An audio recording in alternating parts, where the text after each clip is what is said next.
The strange bond between a woman and the dog that saved her life. Mrs. Callahan, I'm afraid it's a tumor. Early, but visible. Those words broke through Claire's chest like glass. The doctor's voice was calm, rehearsed, the kind of tone that tried to sound gentle but couldn't hide the weight of what it carried.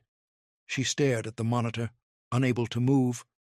That faint shadow, that tiny shape near her ribs. That was it. The thing her dog had been trying to tell her for months. Her dog, Bailey, the golden retriever who, lately, refused to leave her alone. Claire thought back to how it all began, a few months ago when life still made sense. Her husband, Mark, was the kind of man who measured mornings in minutes, coffee by 6:30, news headlines by 6:35, door closed by 6:50. He loved order, predictability, the comfort of routine.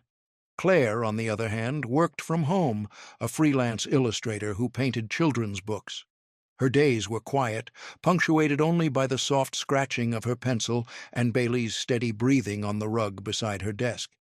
He'd always been a calm dog, gentle, obedient, content with the rhythm of their home. Until one afternoon, everything changed. Claire had been sketching by the window when Bailey suddenly stood up and pressed his nose against her side. At first, she laughed. "What is it, Bud? You smell the cookies?" But Bailey didn't move. He just kept sniffing, pawing gently at her ribs, as if something invisible there demanded his attention. After that day, it became a pattern. Every night, when Claire lay down to rest, Bailey would crawl up beside her, press his head against the same spot, just below her right rib, and stay there. Not for seconds, for hours. Mark started noticing. "Claire," he said one morning, "you're letting him sleep on you." "That's weird," she smiled it off. "He's just clingy." "He misses me when you're at work," Mark didn't smile back. "He didn't used to." The conversation ended there, but the silence between them grew heavier. Over the next few weeks, Bailey's attachment turned almost obsessive. If Claire left the room, he followed. If she showered, he waited by the door. If she tried to paint, he lay at her feet, restless, eyes fixed on her, unblinking, as though guarding her from something she couldn't see. Mark began to worry. Not for the dog, but for her. That Friday, he came home early. He didn't announce it, wanted to surprise her with takeout from her favorite place. But when he opened the front door, the house felt wrong. The air was thick, motionless. No music, no TV, just the faint sound of Bailey's whimpering from upstairs. Mark climbed the steps quietly and stopped by the bedroom door. It was open just enough to see Claire lying still on the bed, her shirt slightly lifted, eyes closed, breathing slow. And Bailey. Bailey was there, pressed against her ribs, licking the same spot, gentle and rhythmic. For a split second, Mark froze. His mind, searching for logic, found jealousy instead. The scene looked intimate, too intimate. A boundary crossed, something that didn't make sense. "Claire," he said softly. Her eyes opened, calm, peaceful. "I'm okay," she whispered. "He just helps me sleep." Mark stood in the doorway, words stuck in his throat. Bailey stopped, looked at him once, then rested his head back on Claire's side, as if to say you wouldn't understand. That night, Mark barely slept. The image replayed over and over in his head. The dog, the quiet, the strange calm in his wife's face. He wanted to believe it was nothing, but deep down, something told him it wasn't. The next morning, Claire woke to find Bailey already sitting beside the bed, eyes wide, ears perked, like he'd been watching her sleep all night. "Hey, buddy," she murmured, stretching her arm to scratch his fur. But as soon as her hand reached his neck, he leaned forward and pressed his nose against her ribs again. The same place, always the same place. "Enough, Bailey," she said softly, half amused, half annoyed. "You're going to tickle me to death." But he didn't stop. His tail stayed still. His breathing was slow. It wasn't play. It was purpose. That day, Mark left for work early, but his mind didn't go with him. All morning he replayed what he'd seen, the silence, the strange ritual. He told himself he was being ridiculous. Jealous of a dog? Yet something about it didn't fit. At lunch, he searched online. Why do dogs keep sniffing or licking one specific spot on a person? Hundreds of posts came up. Most were harmless: sweat, lotion, scent. But a few stood out. Stories about dogs sensing illness, detecting changes in their owners' bodies before doctors did. He scrolled faster. It felt absurd, yet something deep inside him whispered, what if it isn't absurd at all? That evening, he tried to bring it up. Over dinner, candlelight flickering between them, he said, Claire, maybe you should get a checkup? Just in case. You know, Bailey's been acting strange. She smiled faintly. You think the dog knows something the doctors don't? He forced a laugh. Maybe he's smarter than both of us. But her smile didn't last. She looked down at her plate, pushing food around, quiet. Later that night, as they got ready for bed, Mark noticed her wince, just for a second, when she reached for her glass of water. He said nothing, but the thought dug into him like a splinter. 2 nights later, while Claire slept, Mark set up a small webcam on the bookshelf. He didn't want to spy. He wanted peace of mind. He just needed proof that what he'd seen wasn't real. At 3 a.m., he woke to Bailey's faint footsteps, soft paws on hardwood, then silence. The next morning, after Claire left for groceries, Mark opened his laptop and played the footage. The timestamp glowed faintly on screen.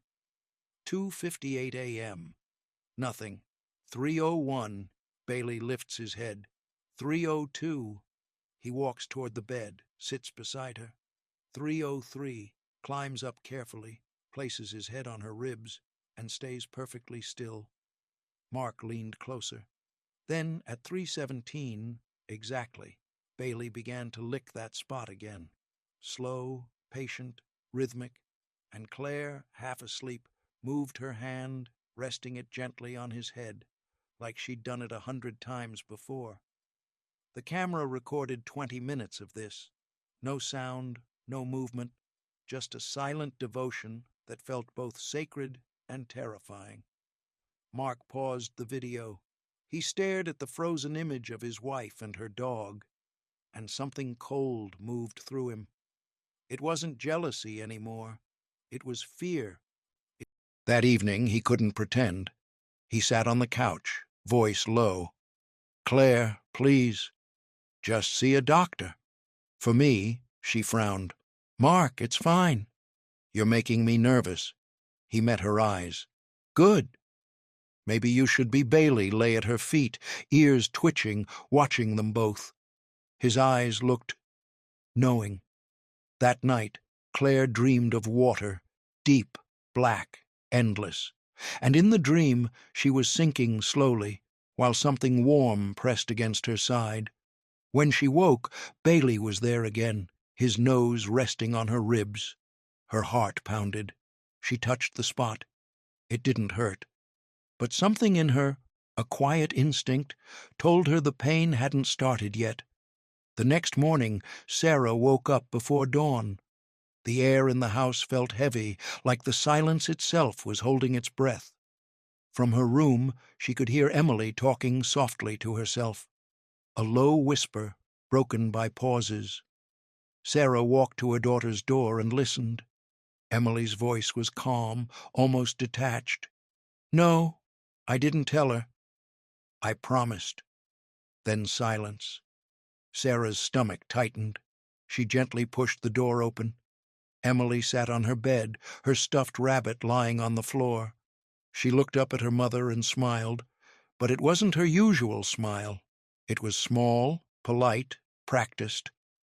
Good morning, sweetie, Sarah said, keeping her tone light. Who were you talking to? Emily hesitated, then shrugged. No one. Sarah nodded slowly. Okay, breakfast's ready. While Emily ate, Sarah kept watching her. The way she held her spoon, how she didn't look up, how her fingers twitched when Sarah mentioned the sleepover. Did you have fun at Lily's house? Sarah asked gently. Emily's spoon froze halfway to her mouth. She took a moment, then nodded quickly. Yeah, we watched movies. What kind? Just cartoons. Sarah smiled, though her heart was pounding. Something in her daughter's voice had changed. There was an echo of fear, something that didn't belong to a child. After breakfast, Sarah went to do laundry. When she opened Emily's small overnight bag, something slipped out.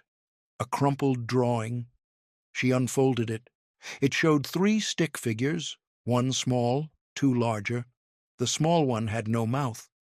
The words, "Don't tell," were scribbled above it in shaky pencil. Her breath caught.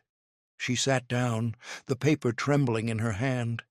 The world suddenly felt too quiet, too narrow. She could hear the clock ticking in the kitchen, each sound sharp and cruel. That night, Sarah tucked Emily into bed. The girl clung to her tightly, refusing to let go. "Mommy?" she whispered. "Yes, honey? Can I sleep with you tonight?" Sarah nodded. "Of course." As Emily drifted off beside her, Sarah stared at the ceiling. Her mind was a storm of questions, of fear she couldn't name. She didn't know what had happened.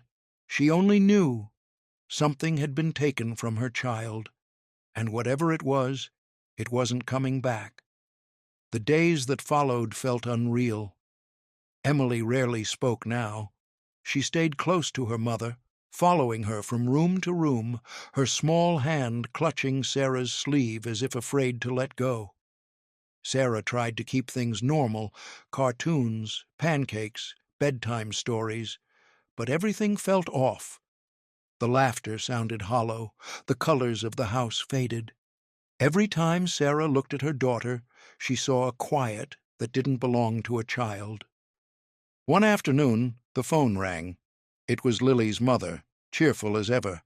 "Oh, Sarah, the girls had such fun last weekend. Lily's been asking when Emily can come again." Sarah hesitated. "They had a good time?" "Of course," though Lily mentioned they didn't sleep much. "My older one, Claire, stayed up with them. She's so responsible, always looking after the younger kids." Sarah's fingers tightened around the phone. "Yes," she said softly. "Emily mentioned Claire." When the call ended, Sarah stood in the middle of the kitchen, her mind blank. The only sound was the refrigerator humming, low and endless. That evening, while folding laundry, she found Emily's stuffed rabbit. Its head had been torn at the seam, cotton spilling out like snow. On its fabric belly, drawn faintly in pencil, were the same words as before. "Don't tell." Sarah's chest ached. She went to Emily's room. The girl sat by the window, staring outside, though it was already dark. "Sweetheart," Sarah whispered, kneeling beside her. "Did something happen that night?" Emily's eyes didn't move from the glass. "Mommy," she said quietly. "She told me a secret." Sarah swallowed hard. "Who did, honey?" "The big girl," Emily murmured. "She said secrets make you special, and that if I tell, it goes away." Sarah felt the floor tilt beneath her. She wanted to scream, but no sound came. She gathered Emily in her arms, holding her so tightly the child whimpered. "I'm here," Sarah whispered, her voice shaking. "No more secrets, baby. You can always tell me anything." Emily looked up at her, eyes wide, distant. Then she said it, the words that would haunt Sarah forever. "Mommy, she taught me how to keep quiet." The room seemed to freeze.